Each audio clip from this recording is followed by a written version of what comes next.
maintenant le mois de mars.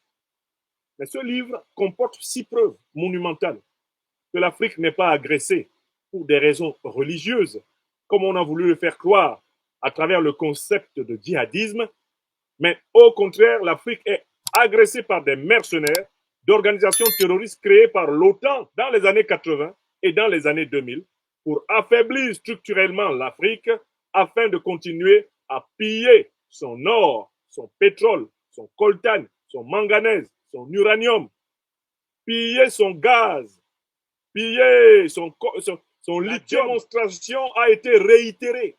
Comme avant à Bamako, devant le grand peuple africain du Mali, la démonstration a été réitérée et approuvée par tous les esprits vigilants de la capitale du Nous avons déployé les 6 preuves monumentales de cette thèse. D'abord, l'identité entre les puissances négrières, les puissances coloniales et les puissances terroristes aujourd'hui, occidentales et moyen-orientales. Ce sont les mêmes. Nous avons montré que l'Afrique est confrontée à 600 ans de terreur. C'est la même terreur de ceux qui ont emporté 100 millions de Noirs en esclavage en Europe et en Amérique.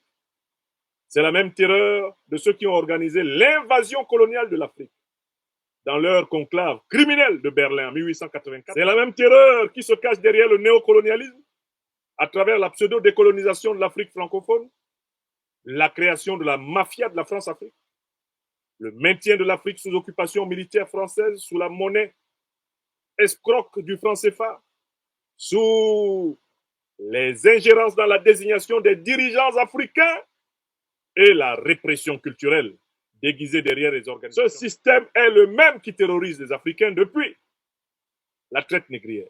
Et c'est ce système-là, cette alliance occidentalo-moyenne-orientale autour du noyau otanien, c'est ce système qui a créé Al-Qaïda et l'État islamique pour attaquer l'Afrique et obliger ses dirigeants à se soumettre aux conditions du FMI et de la Banque mondiale. Obliger ses dirigeants à accepter la suprématie du dollar, de l'euro sur les monnaies africaines, obliger les Africains à accepter des dirigeants qu'ils n'ont pas choisis, obliger les Africains à se soumettre à des normes sociétales qu'ils n'ont pas librement. Le livre démontre ce que les mails révélés de Mme Hillary Clinton balaient du revers de la main la soi-disant motivation démocratique et droit de l'homiste de l'attaque de la Libye par l'OTAN.